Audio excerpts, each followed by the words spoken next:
To be a good chef, all you've got to do is lots of little things well. Marco Pierre White might be the most respected chef in British cooking. Marco Pierre White wrote 9 books. One of them changed British food culture forever. But when you lay them out in a line, they tell a fascinating story of a working class lad turned enfant terrible of the cooking scene. At 33 years old, he was the youngest chef to obtain 3 Michelin stars back in 1995. Famously, in 1999, he then returned his stars to Michelin. Retaining them is the most boring job in the world. And after some years away, came back to be an unpredictable presence. I've spent the last few years watching his Maestro Masterclass, watching all the videos that I can of his, reading all his books, so I think I'm in a great position to tell you which of his books are worth reading. In the 1990s, Harvey's in London became the place to be, and it's here that we encounter his first book. White Heat is less of a cookbook and more of a manifesto. That said, it is a cookbook. It does contain recipes. I have tried many of them, and these recipes are fussy and fastidious and accompanied by aggressive, swaggering captions. They're very hard for the home chef to do. Not impossible, but very laborious. And the first, in which we'll see a growing line of, lots of see page 106 when you work your way down the ingredients list, and suddenly you find yourself with another 2 hours of prep hidden away. But it's not just in the recipes, but it's in the prose. There's lots of passages in there that are just fascinating little time warps, along with the fantastic photography from the late Bob Carlos Clark. Absolutely stunning photography. Really beautiful shades of grey. Much of it is still really fascinating to look at, and some of it is a bit more dated. This 25th anniversary edition contains a section at the back with references from Tom Kerridge and Anthony Bourdain, who talk about what an impact this book had on their lives when they first saw it, and truly inspiring a new generation of chefs with its bravado, with its clarity. I've shown this to friends who are into photography, and they could admire it just for that alone, just for the art, design and direction. The recipes, these are the ones that earned Marco his 3 stars, these sort of recipes. And as I said, they're not out of reach of the home chef, but they are pretty tricky and involve quite a lot of sweat. And as I comment when I make these recipes, I struggle to do it alone. A brigade of chefs can do this much easier, as everything comes together in a rush at the last minute. But with a bit of forethought and a bit of clarity, you can achieve very similar results. And so on to 1994. He's opened the Canteen, more on that later, and the restaurant in Hyde Park Hotel. And he produces a much more laid-back book, Wild Food from Land and Sea. This is obviously a modern-ish reprint, but all the recipes are the same. And clearly, some of the criticism has landed from White Heat with passages like, "People should use recipes as a guideline only. The way I present things with a cornucopia of garnishes may not be so easy in the domestic kitchen, but I'm only recording what we do. If you want to do something different, you are of course perfectly free to do so." He then takes a few pages to have a go at food critics, and at this point in his life, why not? Apart from his well-documented friendship with Michael Winner, he generally doesn't have a lot of time for them.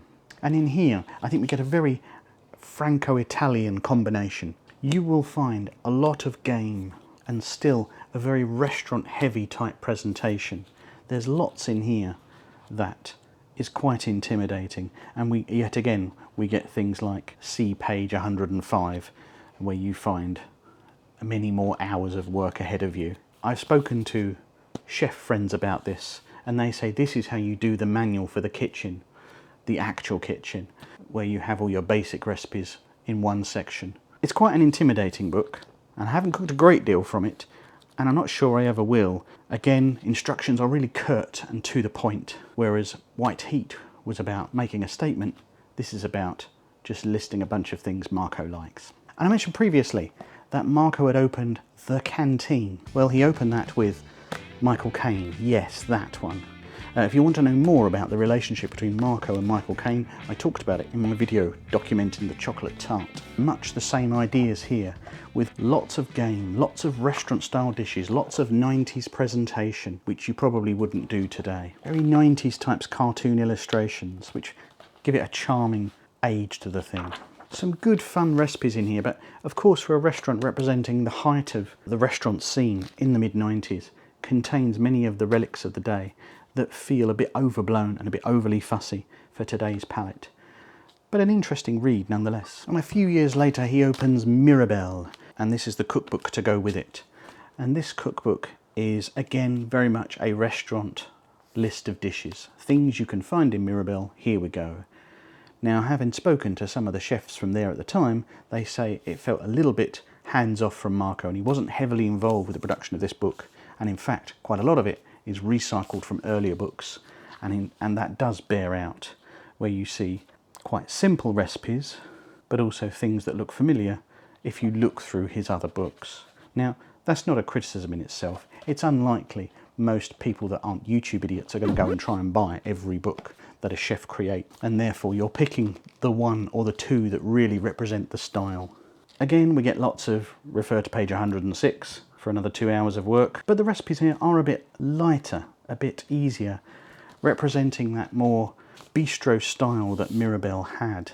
A little thin on the ground, and frankly a bit big to put on your kitchen counter, but there's some fun to be had here. And after this, Marco has his realisation. He says, I don't want to do this anymore, and he hands back his Michelin stars. He says he woke up one morning, had a revelation that You're being judged by people who have less knowledge than you, Marco. Hands them back and essentially goes into retirement in 1999. What does he do? He goes off and does the things that he loved to do as a child. He goes hunting and fishing for about 7 years. In that time, he is persuaded to write his autobiography. It's called White Slave, the original print of this, and most versions thereafter you'll find it as The Devil in the Kitchen. And okay, of course, it's not a recipe book, though I have cooked recipes from it. See this chicken one over here. And it's quite a blast to read. It doesn't stand still. It's lots of fun. It feels like Marco's voice in it. They haven't adulterated his voice too much, and therefore it's very enjoyable. I would recommend giving it a whirl.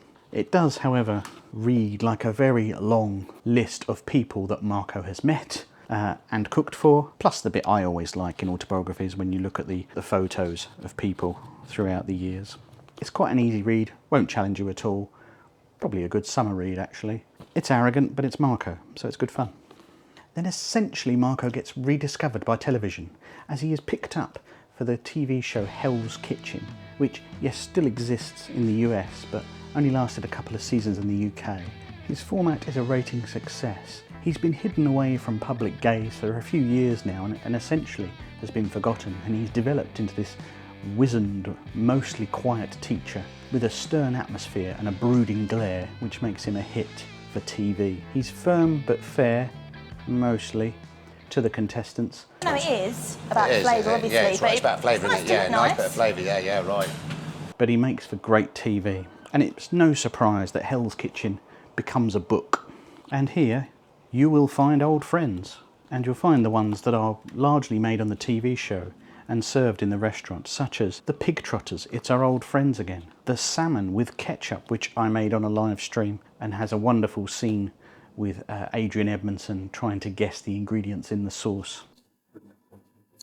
That's bloody ketchup. This is a very mid-2000s book, lots of plain colour and brightness and very lurid photography. Quite a lot here is fairly challenging. Again, they are trying to do restaurant dishes. I can't criticise it for that, but it does make it difficult to recommend because you will probably flick through it and go, they look like hard work. So it's a difficult recommend. Almost to counterbalance that, we get Marco Made Easy a couple of years later. As you can see from the cover, he's listing out lots of condiments he likes to work with, like ketchup, like mustard, like Worcester sauce. And therefore you do get recipes that are much simpler. And generally speaking, they're not complete meals, so you'll get roast rump of lamb with olives. So, you know, there's no carbohydrate or potato on the side, there's no vegetable garnish, but you get how to do that thing. Very, very clear instructions, actually well measured and very representative of books at the time. If we look at what contemporaries such as Jamie Oliver was doing, everything's about simplicity. And this is quite simple stuff with a lot of fun and joy in it. And because he's using store-cupboard ingredients, you can kind of relate to it a bit better. The only baffling thing about this book is the lack of an index. I don't think I've ever had a cookbook before that has no index, and therefore when you're trying to find something you just have to go to the section even if you knew it was there. I don't know why publisher Orion Books went for that. I've never seen that before. Oh, and by the way, Touch of Taste is on the back by Knorr. Good product, I wish they still did it. And these are the years synonymous with his brand partnerships, particularly with stock giant Knorr. Yes, we have a Michelin-starred chef now used to selling gravies. At least we have these fantastic collection of recipe videos to follow. I will interject here with the fact that I have not quite read all of Marco's books. Stop press, just as I was editing this video, I finally managed to track down a copy of Essentially Marco. It's signed too.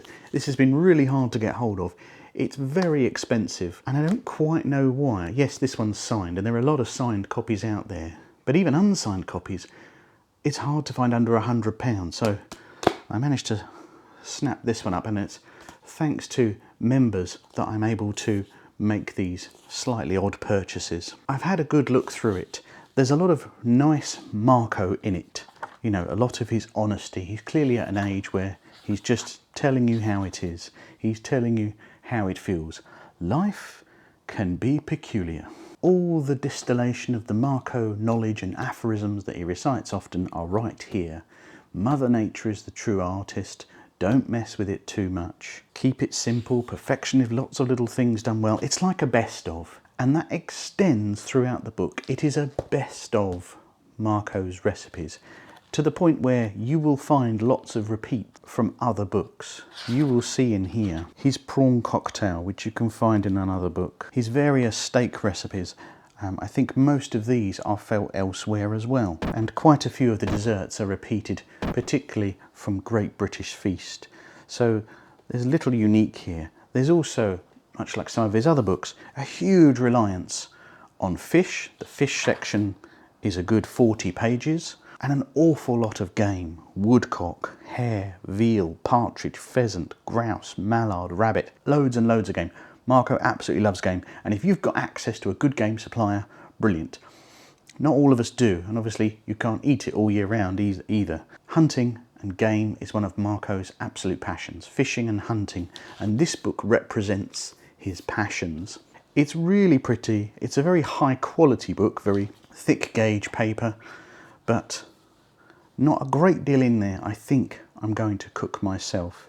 I do like lots of his Marcoisms that are scattered throughout the text. I do like it when Recipe Prose has actual comments from the chef in. This has to be one of the finest dishes you'll ever taste. It's as simple as that, he says of roast woodcock on toast with wild mushrooms. Lovely photography, good recipes, if repetitive. Not one I would say was essential, but I'd probably rank it above some of the others because of the best of nature of it. But be warned, it comes very game heavy and it's also very expensive to buy as well. And so we come to Great British Feast, another ITV show tie-in.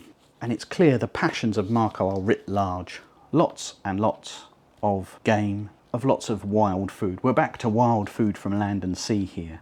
But there's things like dressed lobster Russian style, smoked eel. I would be amazed if anybody has actually made these recipes, some of these recipes. And yet you have things like a shepherd's pie, with a lovely little bit of history, with a lovely bit of description. Very interesting. So as a book, it's a bit of fun and quite an enjoyable read.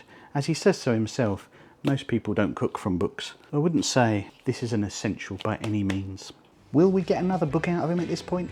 It seems unlikely. Today we have the wizened and calm grandfather chef, the Gandalf of gastronomy, content to allow his restaurants to chunter along, do the odd brand deal partnership and promoting his children's careers. So if you had to buy only one Pierre White book, what would it be? Well, it's White Heat, an excellent book which is a time capsule but is interesting at the same time. It says something about what it is to be into cooking in the early 1990s, tells you about the restaurant scene, and still has the kernel of good recipes in there that you can adapt for the modern age. So White Heat comes strongly recommended. And if you liked that, have a look at my video where I made the pig's trotters and see if you agree. I'll catch you next time.